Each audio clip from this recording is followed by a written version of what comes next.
Hai guys, hari ini aku akan baca chapter 6 yang bertajuk Berusaha Menahan Diri dari novel My Love, My Enemy.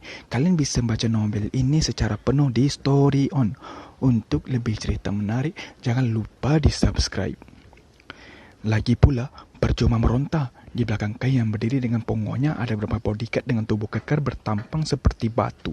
Dan melihat tampang dan penampilan mereka, Laluna tahu mereka tidak akan segan-segan melukainya kalau Laluna berbuat sesuatu yang sekiranya akan mencelakakan majikan mereka. Kai mundur selangkah lalu mengulurkan tangannya setengah membungkuk. Silakan Tuan Putri, biarkan aku membantumu keluar. Gumamnya mengejek. Laluna menatap tangan itu lalu mengeram marah. Kurang ajar sekali iblis yang satu ini. Dengan marah, ditepiskannya tangan Kai dan dia berusaha keluar sendiri dari bagasi sempit itu meskipun sedikit kesulitan karena kaki dan tangannya kaku dilipat di ruang sempit dan menempuh perjalanan entah berapa puluh kilo. Akhirnya Laluna berhasil berdiri keluar dari bagasi. Dengan sepenuh harga dirinya, Kai mengamati Laluna dari ujung kepala sampai ujung kaki dengan tatapan melecehkan. Lalu senyum muncul lagi di sudut bibirnya. Ayo, silakan masuk. Selamat datang di rumahku. Setengah memaksa laki itu mencengkram lengan Laluna yang kaku lalu membawanya masuk ke dalam rumahnya. Bagian depan ruang tamu Kai sangat megah dengan arsitektur gaya lama yang entah kenapa bisa tampak modern. Lantai marmernya berkilauan dengan warna gading dan pilar-pilar besar di ruang tamu dengan warna serupa begitu menjulang tinggi, dipandukan dengan nuansa warna merah dan emas. Kai membawa Laluna menuju sebuah tangga besar melingkar berwarna putih dan sekali lagi setengah menyerinya menaiki tangga. Mereka berdua berhenti di depan sebuah pintu besar berwarna putih. Kamu akan tidur di kamar ini mulai sekarang, gumam Kai datar. Laluna membelakkan mata merah pada Kai. Membelakkan mata marah pada Kai. Atas dasar apa kamu memutuskan aku harus tidur di mana?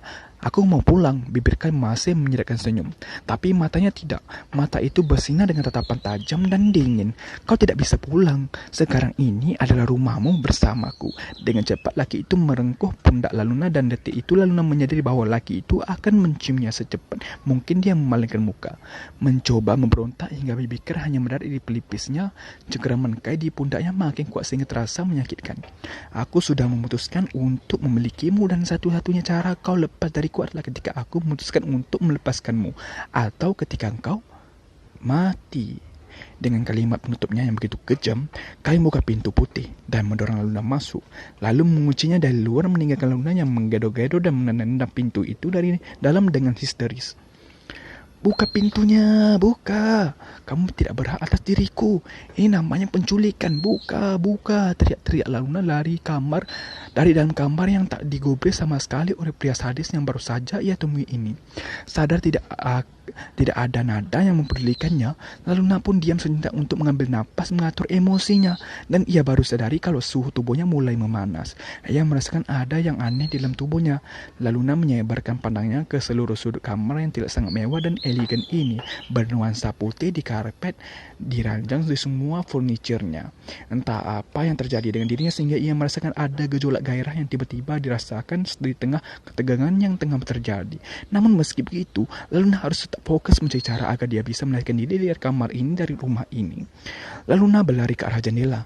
Ia melihat lingkungan sekitar yang mana ternyata rumah Kai yang terletak di atas tanah begitu luas di kawasan elit pinggiran kota. Rumah itu dipagari dengan pagar tinggi di sekelilingnya dan setiap air masuk dijaga oleh pengelola Kai. Pasti tidak ada seorang pun yang bisa masuk ke area rumah ini tanpa sepengetahuan Kai. Begitupun tidak akan ada orang yang bisa keluar dari rumah ini tanpa seizin Kai. Tiba-tiba Laluna menelan saliva ketika tubuhnya merasakan seperti sentruman gairah yang muncul tanpa ia sadari.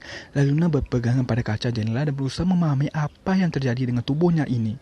Kenapa dirinya terus saja merasa kepanasan yang bukan seperti kepanasan pada umumnya? Apa yang terjadi dengan dirinya? Laluna berusaha mengendalikan rasa gairah yang tiba-tiba saja menyerangnya. Laluna yang masih berusaha mengendalikan diri, serta sadar Kai sudah berdiri di belakangnya mengamati perilaku Laluna. Kai melihat tangan Laluna menempel pada kaca jendela lalu pelan-pelan ia meletakkan telapak tangannya di atas punggung tangan Laluna sambil berbisik, "Kamu sudah menginginkan aku." Seketika Luna terkesiap membalikkan badan yang kemudian kedua tangan Kai memenjarakan Luna.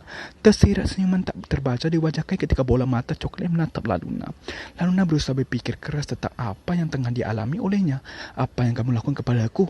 Sambil menahan saliva menasah hasrat yang tak mampu lagi untuk bertahan. Kai tersenyum sembari mengelus pipi mulus Luna. Tidak ada yang bisa menolakku. Ucap Kai merasa senang obat perangsang yang dicampurkan oleh bodyguardnya kini telah bereaksi. Dengan mata yang sudah sayu dan pasrah tak membuat Luna berusaha untuk mengelak tangan Kai. Jangan menyentuhku. Alam bawah sadarnya masih berusaha memberontak meski tubuhnya minta untuk diraba. Dalam kondisi seperti ini, kamu masih bisa jual mahal denganku, ha? Kai merasa terhina jika ada wanita yang terus-terusan menolaknya. Aku tidak akan pernah mengizinkan kamu menyentuhku. Lalu Luna berusaha keras untuk melawan hasrat dan gairah yang kian menyelimutinya.